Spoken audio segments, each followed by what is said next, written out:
Lero pa 10 Novemba ndilo tsiku limene linakhazikitsidwa kuti khoti lalikulu la mboma la Lilongwe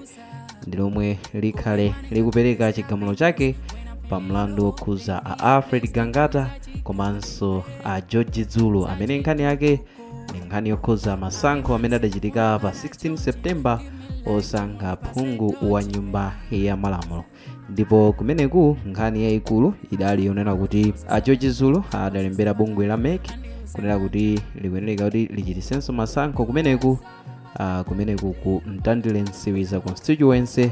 kamba kunena kuti mavoti ena sadawerengedwe ndipo m'malo mwake wadapempha bungweli kuti lichitisenso masankho. Koma mbali ya a Alfred Gangata iwowa adanena kuti izi nzosayenera kuti masankho achitikenso kachiwiri ndipo m'malo mwake iwowa adakamang'ala ku bwalo la milandu kumene iwowa amapempha kunena kuti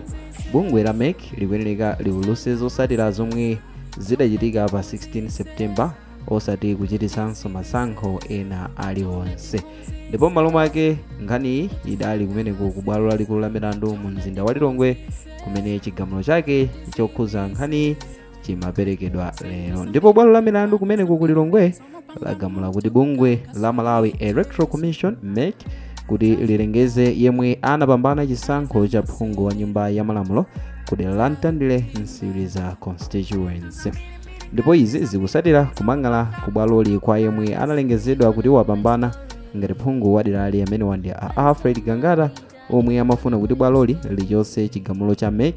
yomwe inalengeza kuti chisankho chichitikenso kusatira kudandaula kwa yemwe anapikisana naye amene wa a George Zulu omwe amati panali zosokoneza zambiri pamene anthu ankasankha komanso kuwerengera zotsatira za derali. Koma popereka chigamulo oweruza a Simeon Ndedza anali ndondomeko yomwe inatsatidwa kuti bungwe la MEC lilengeze kuti chisankho chichitikenso sinali yotsata malamulo. Iwo ati bwalo la milandu silinatchule tsiku lomwe bungwe la MEC likuyenera kulengeza yemwe anapambana ku derali. Ndipo woyimira a Gangata yemwenso ndi nduna ya dziko amene wandi a Zoritini Chipembere anati bwalo la milandu lati dandaulo la a Alfred Gangata lamveka ndipo MEC ilengeze yemwe anapambana kugwiritsa ntchito zomwe zinapezeka kale osati kuti masankho achitikenso kachikena. Ndipo m'mawu awo a Alfred Gangata ati ndi wokondwa ndi chigamulo cha bwalo la milandu pa nkhani. Koma kumbali yake woyimira a Zulu pa mlandu amene ndi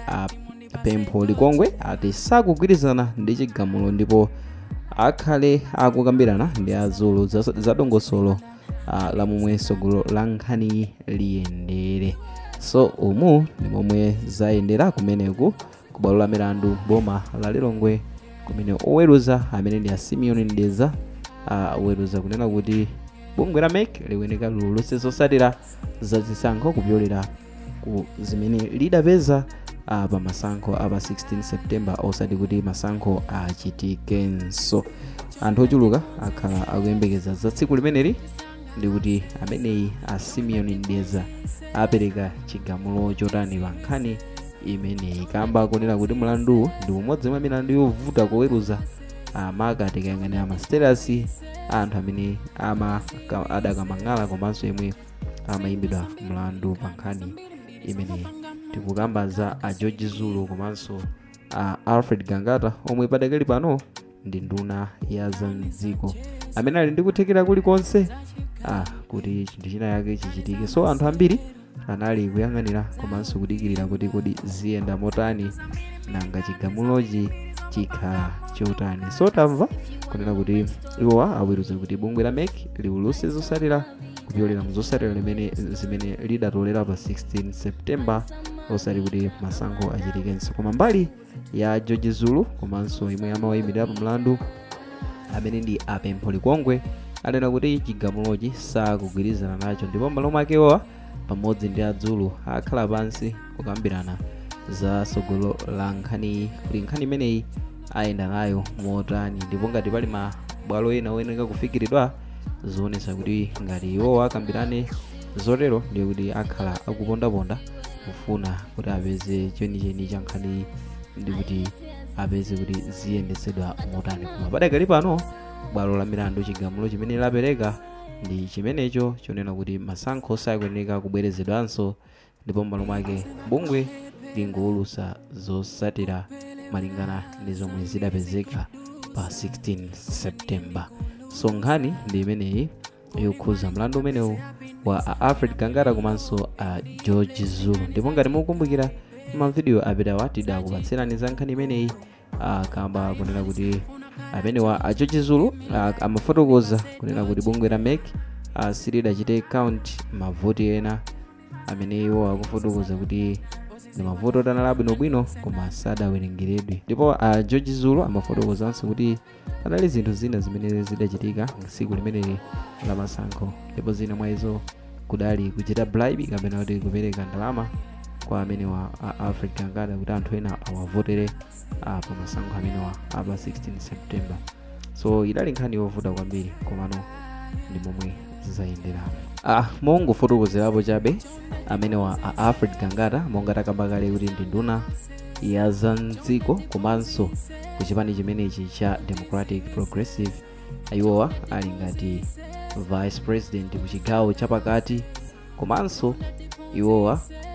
ndi amene atangosankhidwa kumene pa umene unduna wa zamdziko. Padamveka nkhani zina zimene zidalembedwa masamba amchezo ndi ma news station osiyanasiyana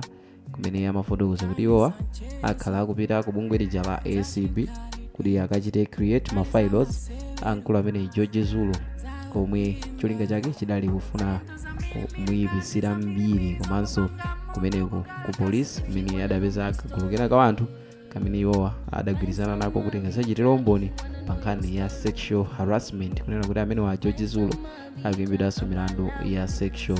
harassment. So amenewa Alfred Kangata anthu ambiri akhala akulankhula zochuluka kunena kuti pa nkhani imeneyi atha kulowesapo katangale kamba kakuthekera komwe wali nako, kamba kunena kuti padakali pano ndi mmodzi mwa anthu amene